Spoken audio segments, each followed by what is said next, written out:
We've mentioned biodiversity a number of times, hiking in the Great Smoky Mountains and hiking up here on the Cumberland Plateau and in the Cumberland Mountains.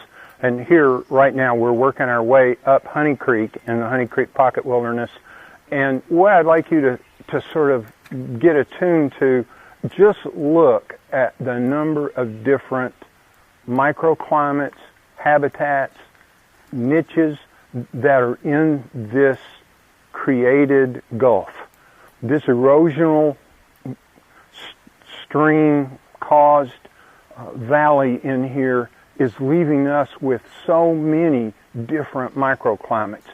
That means there's just a lot of room for different species exploiting slightly different niches. So this is the reason, this is why this is so diverse.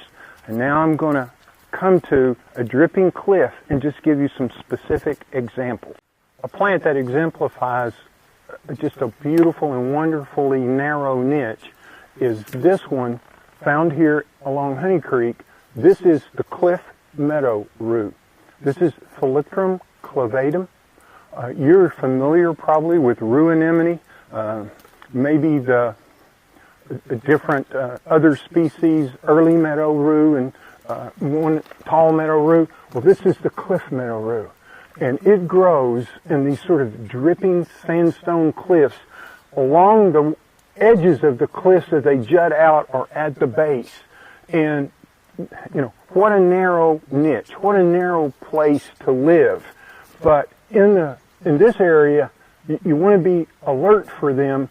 These are out of bloom. They don't have any petals, but they have white stamens with dilated filaments that really give a delicate, lacy look.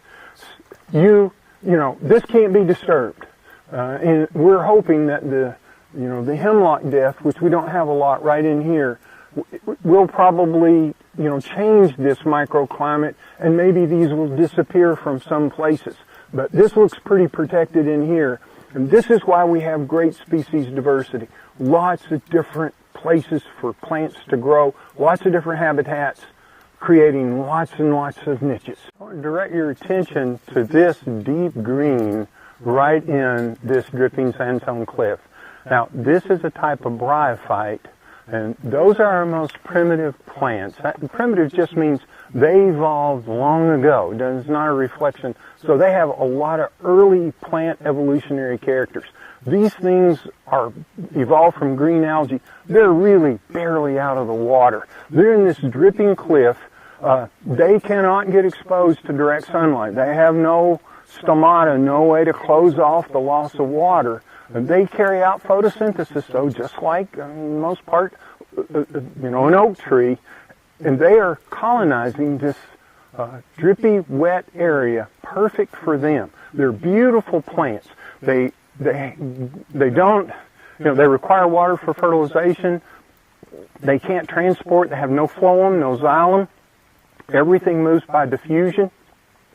But they are another example of a narrow niche plant utilizing this wet sandstone cliff. I'm standing in a spot where I can touch 3 different plants that exemplify the utilization of narrow niches, and we just sort of looked at these. Up above me is cliff meadow rue.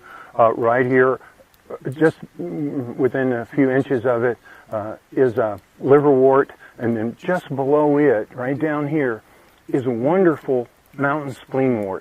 And this grows in the cracks and crevices of sandstone cliffs. So what a precise place to grow. It can't be too wet and it can't be too dry. It's got to be just right, and here it is. So these are delicate places. If you cut out this timber, if this gets opened up, the increased sunlight can change these microclimates, and these plants can disappear in a second. And that's why we need these wonderful areas like this Honey Creek Gorge.